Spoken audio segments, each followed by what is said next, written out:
जरा सोचिए, आप किसी को भूलने की कोशिश कर रहे हैं, डिटैच होने की पूरी मेहनत कर रहे हैं, लेकिन जितना दूर जाने की कोशिश करते हैं उतना ही दिमाग उसी इंसान के बारे में सोचता रहता है। आप बाहर से स्ट्रांग दिखते हैं, लेकिन अंदर एक बेचैनी सी रहती है। कभी आपने खुद से पूछा है, अगर डिटैचमेंट इतना पावरफुल है तो फिर इतना पेनफुल क्यों लगता है? आज की ये ऑडियो बुक आपको यही समझाने वाली है कि समस्या डिटैचमेंट में नहीं है, समस्या हमारे तरीके में है। यहां आपको कोई ट्रिक नहीं मिलेगी जिससे सामने वाला आपके पीछे भागे। यहां आपको वो समझ मिलेगी जिससे आपको फर्क ही पड़ना बंद हो जाएगा, और यहीं से असली अट्रैक्शन शुरू होता है। ये ऑडियो बुक आपको सिखाएगी कि कैसे बिना कोल्ड बने स्ट्रांग बना जाता है, कैसे बिना इग्नोर किए रिस्पेक्ट कमाई जाती है, और कैसे बिना किसी को खोए खुद को पाया जाता है। अगर आप सच में इनर पीस चाहते हैं तो यह सुनना आपके लिए जरूरी है। जब लोग कहते हैं डिटैच टू अट्रैक्ट काम नहीं करता, तो असल में वो डिटैचमेंट को गलत तरीके से अपनाने की फ्रस्ट्रेशन बता रहे होते हैं। समस्या डिटैचमेंट में नहीं है, समस्या इस बात में है कि ज्यादातर लोग डिटैचमेंट को टेक्निक समझ लेते हैं, जबकि वो एक इनर स्टेट है। आज डिटैच टू अट्रैक्ट को एक फॉर्मूला बना दिया गया है। लेट रिप्लाई करो, कम इंटरेस्ट दिखाओ, खुद को बिजी दिखाओ, और सामने वाला अपने आप अट्रैक्ट हो जाएगा। लेकिन यहां एक बेसिक साइकोलॉजिकल ट्रूथ है जिसे लोग इग्नोर कर देते हैं। इंसान वर्ड्स से नहीं, एनर्जी से रिएक्ट करता है। आप चाहे कुछ भी एक्टिंग कर लें, अगर अंदर इनसिक्योरिटी है, डर है, जरूरत है, तो सामने वाला उसे महसूस कर लेता है। यहीं से डिटैच टू अट्रैक्ट फेल होना शुरू होता है। अधिकतर लोग डिटैच इसलिए नहीं करते क्योंकि उन्हें इनर पीस चाहिए। वो डिटैच इसलिए करते हैं ताकि सामने वाला बदले, और जैसे ही डिटैचमेंट किसी आउटकम के लिए किया जाता है, वो डिटैचमेंट रहता ही नहीं है। सोचिए जरा, अगर आप किसी कमरे में चुपचाप बैठे हो लेकिन अंदर मन में शोर चल रहा हो, तो क्या आप सच में शांत कहलाएंगे? बिल्कुल नहीं। यही हाल फेक डिटैचमेंट का है। बाहर से साइलेंस, अंदर से नॉइज। डिटैच टू अट्रैक्ट इसलिए काम नहीं करता क्योंकि लोग डिटैच होकर भी चेक करते रहते हैं कि सामने वाला नोटिस कर रहा है या नहीं। रिप्लाई ना करने के बाद भी फोन देखते रहते हैं, स्टोरी डालते हैं ये देखने के लिए कि उसने देखा या नहीं, और ये सब करते हुए वो खुद से कहते रहते हैं, मैं तो डिटैच हूं। लेकिन सच्चाई ये है कि जहां कंट्रोल की चाह होती है वहां डिटैचमेंट नहीं होता, वहां फियर होता है कि अगर मैं ऐसे ही रहा तो कहीं वो मुझे छोड़ ना दे। डिटैच टू अट्रैक्ट फेल इसलिए भी होता है क्योंकि लोग डिटैचमेंट को कोल्डनेस समझ लेते हैं। वो सोचते हैं इमोशन दबाना वीकनेस है, लेकिन असल में इमोशन दबाना वीकनेस नहीं, क्लैरिटी है। साइकोलॉजी ये कहती है कि जब इंसान इमोशनली अनअवेलेबल बनने की कोशिश करता है तो वो कनेक्शन नहीं बनाता, वो कंफ्यूजन बनाता है। और कंफ्यूजन अट्रैक्शन नहीं बढ़ाती, वो इनसिक्योरिटी बढ़ाती है, दोनों तरफ। सबसे बड़ी समस्या ये है कि लोग डिटैचमेंट को एक डिफेंस मैकेनिज्म बना लेते हैं। उन्हें चोट लग चुकी होती है तो वो कहते हैं अब मैं डिटैच हो जाऊंगा, लेकिन ये हीलिंग नहीं है, ये अवॉइडेंस है। डिटैच टू अट्रैक्ट तब काम नहीं करता जब डिटैचमेंट पेन से भागने के लिए किया जाता है, जब वो डर से आता है, जब वो रिजेक्शन से बचने का तरीका बन जाता है। और जब डिटैचमेंट डर से आता है तो अट्रैक्शन कभी नहीं आता, क्योंकि अट्रैक्शन हमेशा उस इंसान से होता है जो अपने अंदर कंफर्टेबल होता है, ना कि उस इंसान से जो खुद को संभालने की एक्टिंग कर रहा हो। यही असली समस्या है।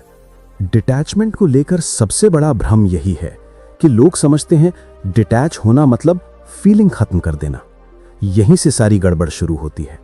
बहुत लोग सोचते हैं कि अगर उन्हें दर्द हो रहा है, अटैचमेंट है, याद आ रही है, तो इसका मतलब है कि वो वीक हैं, और फिर वो खुद से लड़ने लगते हैं। मुझे ऐसा फील नहीं करना चाहिए, मुझे स्ट्रांग बनना है, मुझे डिटैच हो जाना है। लेकिन साइकोलॉजी एक बहुत सिंपल बात कहती है, आप फीलिंग को सप्रेस कर सकते हैं, एलिमिनेट नहीं। डिटैचमेंट का मतलब ये नहीं कि आप कुछ महसूस ही ना करें। डिटैचमेंट का मतलब है कि आप जो महसूस कर रहे हैं उसके गुलाम न बने। सबसे बड़ा मिस्टेक यही है कि लोग डिटैचमेंट को इमोशनल नमनेस समझ लेते हैं। वो सोचते हैं अगर मुझे दर्द नहीं दिख रहा तो मैं स्ट्रांग हूं, अगर मैं इनडिफरेंट दिख रहा हूं तो मैं डिटैच्ड हूं। लेकिन अंदर क्या हो रहा है वो कोई नहीं देख रहा। जैसे कोई इंसान फीवर में हो और पेन किलर लेकर कहे देखो मुझे कुछ नहीं हो रहा। फीवर गया नहीं है, बस दब गया है। फेक डिटैचमेंट भी बिल्कुल ऐसा ही है। लोग अपने इमोशंस को दबा देते हैं, उनसे भागते हैं और उसे डिटैचमेंट का नाम दे देते हैं। सबसे खतरनाक बात यह है कि जब आप फीलिंग को गलत मान लेते हैं तो आप खुद को गलत मानने लगते हैं, और फिर डिटैचमेंट सेल्फ रिस्पेक्ट नहीं बनाता, वो सेल्फ रिजेक्शन बना देता है। एक और बड़ा भ्रम यह है कि डिटैच होने का मतलब सामने वाले को इग्नोर करना है, रिप्लाई लेट देना, कम बोलना, इंटरेस्ट कम दिखाना। लेकिन अगर आप अंदर से अब भी एक्सपेक्ट कर रहे हैं कि अब वो नोटिस करेगा, तो आप डिटैच्ड नहीं हैं, आप स्ट्रैटेजी चला रहे हैं। डिटैचमेंट कोई चाल नहीं है, डिटैचमेंट कोई माइंड गेम नहीं है, डिटैचमेंट कोई पनिशमेंट नहीं है जो आप सामने वाले को दे रहे हो।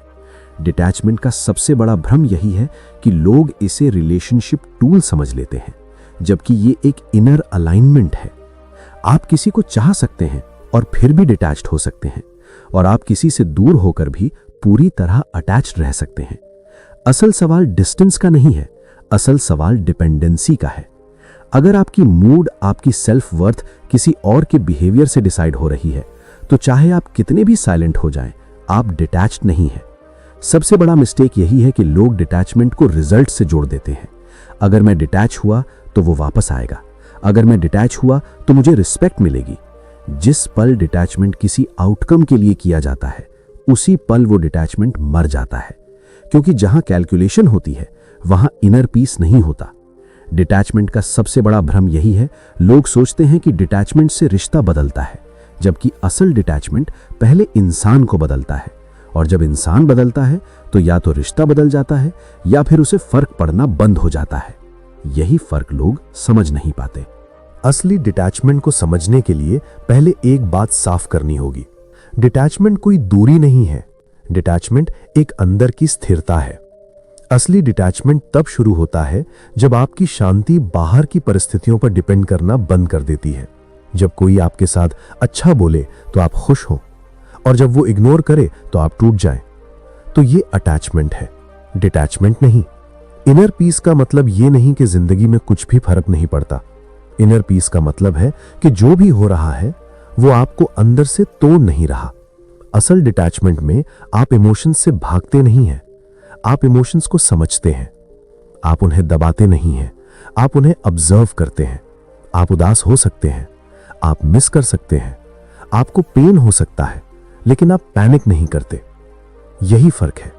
असली डिटैचमेंट में रिएक्शन नहीं होता, रिस्पॉन्स होता है। आप तुरंत रिप्लाई देने के लिए मजबूर नहीं होते, लेकिन जानबूझकर डिले भी नहीं करते।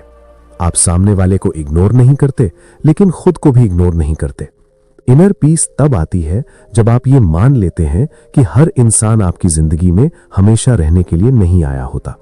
कुछ लोग एक्सपीरियंस बनकर आते हैं, लेसन बनकर जाते हैं, और जब आप इस सच्चाई को एक्सेप्ट कर लेते हैं तो क्लिंग करने की जरूरत खत्म हो जाती है।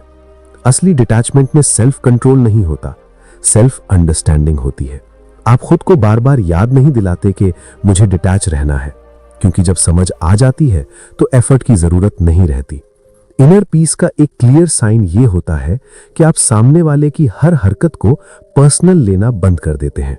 वो आज बात नहीं कर रहा, जरूरी नहीं कि आपने कुछ गलत किया हो। वो बदल गया, जरूरी नहीं कि आपकी वैल्यू कम हो गई हो। असली डिटैचमेंट आपको इमोशनली कोल्ड नहीं बनाता, वो आपको इमोशनली मैच्योर बनाता है। आप कनेक्ट कर सकते हैं लेकिन खुद को खोए बिना। आप केयर कर सकते हैं लेकिन कंट्रोल किए बिना। इनर पीस तब आती है जब आपकी आइडेंटिटी किसी एक इंसान से जुड़ी नहीं रहती। जब आपकी खुशी के कई सोर्सेज होते हैं, तब एक सोर्स के हटने से आपकी पूरी दुनिया नहीं हिलती। असली डिटैचमेंट में ये क्लैरिटी होती है कि अगर कोई चला भी जाए तो आपकी जिंदगी रुकती नहीं है, और यही क्लैरिटी आपको काम बनाती है, कॉन्फिडेंट बनाती है, और आयरॉनिकली अट्रैक्टिव भी बनाती है, क्योंकि लोग उस इंसान की तरफ नेचुरली खींचते हैं जो अपने अंदर सेटल्ड होता है, ना कि उस इंसान की तरफ जो खुद को संभालने की कोशिश कर रहा हो। इनर पीस कोई टेक्निक नहीं है, ये अंडरस्टैंडिंग का रिजल्ट है, और जहां अंडरस्टैंडिंग होती है वहां फोर्स खत्म हो जाता है। फेक डिटैचमेंट को पहचानना जरूरी है, क्योंकि बाहर से ये स्ट्रांग लगता है, लेकिन अंदर से यही सबसे ज्यादा डैमेज करता है। पहला लक्षण है भावनाओं से भागना। फेक डिटैचमेंट में इंसान ये मानने को तैयार ही नहीं होता कि उसे कुछ फील हो रहा है। वो खुद से कहता है, मुझे फर्क नहीं पड़ता, मैं ओवर रिएक्ट नहीं करता, मैं इमोशंस में नहीं फंसता। लेकिन सच ये है कि इमोशन को डिनाई करना इमोशन से ऊपर उठना नहीं होता। जो फील आप स्वीकार नहीं करते वो कंट्रोल से बाहर चला जाता है। ऐसे लोग खुद को बिजी रखते हैं ताकि सोचने का समय ना मिले। मोबाइल, काम, सोशल मीडिया सब कुछ चलता रहता है, लेकिन जैसे ही सब शांत होता है वही दबाई हुई फीलिंग्स वापस आ जाती हैं। ये डिटैचमेंट नहीं है, ये अवॉइडेंस है। पेन खत्म नहीं होता, बस पोस्टपोन होता है। दूसरा लक्षण है कोल्ड बिहेवियर को स्ट्रेंथ समझ लेना। फेक डिटैचमेंट में इंसान जानबूझकर डिस्टेंट, शॉर्ट और इनडिफरेंट बनने लगता है। कम बोलना, भावनाएं न दिखाना और खुद को इमोशनली अनअवेलेबल साबित करना। उन्हें लगता है कि अगर वो सॉफ्ट दिखे तो सामने वाला उन्हें लाइटली लेगा, लेकिन साइकोलॉजी साफ कहती है इमोशनल अवेलेबिलिटी कमजोरी नहीं होती, इमोशनल क्लैरिटी ताकत होती है। जब आप कोल्ड बनते हैं तो सामने वाले को क्लैरिटी नहीं मिलती, उसे कंफ्यूजन मिलती है, और कंफ्यूजन अट्रैक्शन नहीं बनाती, वो इनसिक्योरिटी बनाती है, दोनों तरफ। तीसरा लक्षण है डिटैचमेंट को कंट्रोल टूल बना लेना। फेक डिटैचमेंट में इंसान डिटैच इसलिए नहीं करता क्योंकि वो शांत है, वो डिटैच इसलिए करता है ताकि सामने वाला रिएक्ट करे। रिप्लाई इसलिए नहीं रोका जाता क्योंकि मन शांत है, रिप्लाई इसलिए रोका जाता है ताकि सामने वाला फील करे। डिस्टेंस इसलिए नहीं बनाई जाती क्योंकि जरूरत नहीं है, डिस्टेंस इसलिए बनाई जाती है ताकि पावर शिफ्ट हो। यहां डिटैचमेंट एक हथियार बन जाता है, और जहां पावर गेम शुरू होता है वहां कनेक्शन खत्म हो जाता है। सबसे खतरनाक बात यह है कि फेक डिटैचमेंट में इंसान बाहर से काम दिखता है, लेकिन अंदर से लगातार मॉनिटर करता रहता है। उसने देखा या नहीं, अब क्या रिएक्शन आएगा, और ये इनर मॉनिटरिंग ही बता देती है कि ये डिटैचमेंट नहीं है। फेक डिटैचमेंट आपको स्ट्रांग नहीं बनाता, वो आपको डिस्कनेक्टेड बनाता है, खुद से भी और दूसरों से भी। और जब इंसान खुद से डिस्कनेक्ट हो जाता है तो वो चाहे कितना भी कंपोज्ड दिखे, अंदर से अनसेटल्ड ही रहता है। यही इमोशनल अवॉइडेंस है। डिटैच करने का सही तरीका कोई सडन स्विच नहीं होता, आप आज डिसाइड करें और कल डिटैच हो जाएं, ऐसा नहीं होता। डिटैचमेंट एक प्रोसेस है, और हर प्रोसेस क्लैरिटी से शुरू होता है।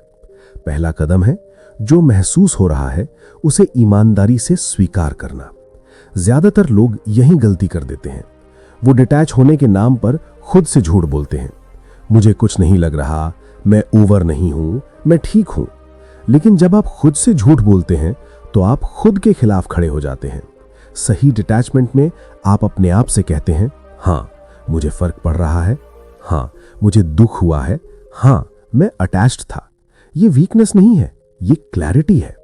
जब आप फीलिंग को एक्सेप्ट करते हैं तो वो आपको कंट्रोल करना बंद कर देती है। जो इमोशन एक्नॉलेज हो जाता है वो धीरे धीरे सेटल होने लगता है। दूसरा कदम है अपनी खुशी की जिम्मेदारी खुद लेना। डिटैच तब तक नहीं होता जब तक आपकी इमोशनल स्टेबिलिटी किसी और के हाथ में है।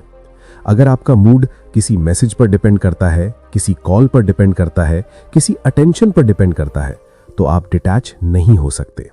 यहां डिटैचमेंट का मतलब दूरी नहीं है, यहां डिटैचमेंट का मतलब इंडिपेंडेंस है। आप अपने दिन में ऐसे एंकर्स बनाते हैं जो किसी इंसान से जुड़े ना हो। काम, growth, health, purpose, self respect, ये सब आपकी इमोशनल इकोनॉमी बनाते हैं।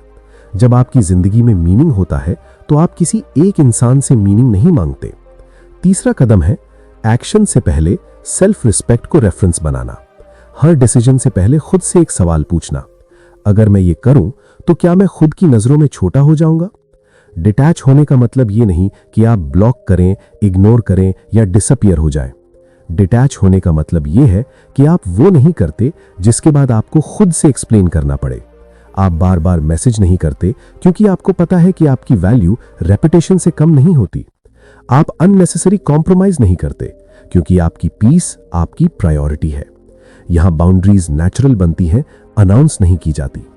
जब ये तीनों कदम एक साथ काम करने लगते हैं तो डिटैचमेंट एफर्ट नहीं रहता, आपको खुद को कंट्रोल नहीं करना पड़ता, आप बस अलाइंड रहते हैं। और यही सही डिटैचमेंट है, जहां आप कनेक्टेड रहते हुए भी डिपेंडेंट नहीं होते, जहां आप केयर करते हैं लेकिन खुद को नहीं खोते। सेल्फ रिस्पेक्ट और बाउंड्रीज बाहर से बनाए नहीं जाते, ये अंदर से डेवलप होते हैं। और यही वजह है कि ज्यादातर लोग बाउंड्रीज बनाने की कोशिश तो करते हैं लेकिन निभा नहीं पाते, क्योंकि अंदर से उन्हें अब भी अप्रूवल चाहिए होता है। सेल्फ रिस्पेक्ट की शुरुआत एक बहुत सिंपल रियलाइजेशन से होती है। आपकी वैल्यू किसी के बिहेवियर से तय नहीं होती, जब तक आप ये मानते रहेंगे कि कोई आपको चूज करे तभी आप वर्दी हैं, तब तक आप खुद को बार बार बार्गेन पे रखेंगे। सेल्फ रिस्पेक्ट तब बनती है जब आप अपने आप से एक साइलेंट कमिटमेंट करते हैं। मैं वो सब नहीं करूंगा जिसके बाद मुझे खुद से शर्मिंदा होना पड़े। ये कमिटमेंट लाउड नहीं होती, ये थ्रेटन नहीं करती, ये कामली गाइड करती है। बाउंड्रीज यहीं से बननी शुरू होती हैं। बाउंड्रीज का मतलब ये नहीं कि आप हर बात पर ना कहें। बाउंड्रीज का मतलब ये है कि आप हर हां को कॉन्शियस बनाएं। आप ये जाने कि आप क्यों अग्री कर रहे हैं, डर से, गिल्ट से या रिस्पेक्ट से। जब आप गिल्ट से अग्री करते हैं तो आप धीरे धीरे खुद को लूज करते हैं। सेल्फ रिस्पेक्ट में आप हर बार एक्सप्लेन नहीं करते, आप खुद को जस्टिफाई नहीं करते, आप बस अननेसेसरी सिचुएशन से हट जाते हैं। आप लेट रिप्लाईज इसलिए नहीं देते कि सामने वाला कुछ फील करे, आप इसलिए देते हैं क्योंकि आपकी जिंदगी सिर्फ एक चैट नहीं है। आप ओवर अवेलेबल नहीं रहते क्योंकि आप जानते हैं कि प्रेजेंस की वैल्यू एब्सेंस से नहीं, इंटेंशन से बनती है। बाउंड्रीज तब टूटती हैं जब आप उम्मीद रखते हैं कि दूसरा आपकी लिमिट समझ लेगा, लेकिन सच ये है कि लोग आपकी बाउंड्रीज उतनी ही रिस्पेक्ट करते हैं जितनी आप खुद करते हैं। अगर आप बार बार एडजस्ट करते हैं और अंदर से फ्रस्ट्रेशन जमा करते जाते हैं तो वो बाउंड्री नहीं, वो इमोशनल डेट है। सेल्फ रिस्पेक्ट का एक क्लियर साइन ये है कि आप अकेले रह सकते हैं बिना लोनली महसूस किए। आप किसी को चूज करते हैं क्योंकि आप चाहते हैं, ना कि इसलिए क्योंकि आप डरते हैं। बाउंड्रीज बनाने के लिए आवाज ऊंची करने की जरूरत नहीं होती। आपका कंसिस्टेंट बिहेवियर ही आपकी बाउंड्री बन जाता है। और जब आपकी बाउंड्रीज काम होती हैं तो या तो लोग अलाइन हो जाते हैं या नेचुरली डिस्टेंस बना लेते हैं। दोनों ही स्थिति में आप पीस में रहते हैं। यही असली सेल्फ रिस्पेक्ट है। अब अगर हम पूरी बात को एक लाइन में समझें तो डिटैच टू अट्रैक्ट कभी भी इसलिए फेल नहीं करता क्योंकि आइडिया गलत है, बल्कि इसलिए फेल करता है क्योंकि उसे गलत इंटेंशन से अपनाया जाता है। जब डिटैचमेंट एक स्ट्रैटेजी बन जाता है, जब उसका मकसद किसी और का बिहेवियर बदलना होता है, तब वो डिटैचमेंट नहीं रहता, वो कंट्रोल बन जाता है। और कंट्रोल से कभी पीस नहीं आती। असल डिटैचमेंट तब होता है जब आप अपनी इमोशंस को सप्रेस नहीं करते, बल्कि उन्हें समझते हैं। जब आप डिस्टेंस इसलिए नहीं बनाते कि सामने वाला रिएक्ट करे, बल्कि इसलिए क्योंकि आपको अब खुद को एक्सप्लेन करने की जरूरत नहीं पड़ती। आपने देखा कि फेक डिटैचमेंट कैसे इमोशनल अवॉइडेंस बन जाता है, कैसे कोल्ड बिहेवियर कंफ्यूजन पैदा करता है और कैसे पावर गेम्स रिश्तों को खोखला कर देते हैं। और आपने ये भी समझा कि असली डिटैचमेंट कोई दूरी नहीं है, वो एक अंदर की स्थिरता है। 3 सिंपल लेकिन पावरफुल स्टेप्स से डिटैचमेंट नेचुरली डेवलप होता है। पहले फीलिंग्स को एक्सेप्ट करना, फिर अपनी हैप्पीनेस की रिस्पॉन्सिबिलिटी खुद लेना और हर एक्शन को सेल्फ रिस्पेक्ट से फिल्टर करना।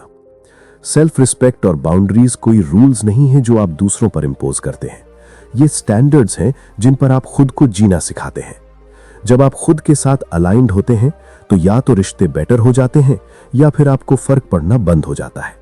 और यही वो स्टेज है जहां अट्रैक्शन एफर्ट से नहीं, प्रेजेंस से पैदा होता है। अगर इस वीडियो ने आपको खुद से जुड़ा हुआ महसूस कराया, अगर कहीं ना कहीं आपने खुद को इन बातों में पहचाना, तो इसे यहीं तक मत रखिए। इस वीडियो को लाइक कीजिए ताकि यह मैसेज उन लोगों तक भी पहुंचे जो अभी खुद को खो रहे हैं। सब्सक्राइब कीजिए इस चैनल को, क्योंकि यहां हम ट्रिक्स नहीं, क्लैरिटी की बात करते हैं। नीचे कमेंट में जरूर लिखिए आपके लिए डिटैचमेंट का मतलब क्या था और अब क्या है। और अगर आपको लगता है कि किसी एक इंसान को भी यह समझ जरूरी है, तो इस वीडियो को शेयर कर दीजिए। याद रखिए, आप किसी को खोकर कमजोर नहीं होते, आप खुद को खोकर कमजोर होते हैं। और जब आप खुद को चुन लेते हैं तो जिंदगी अपने आप सही जगह बैठने लगती है।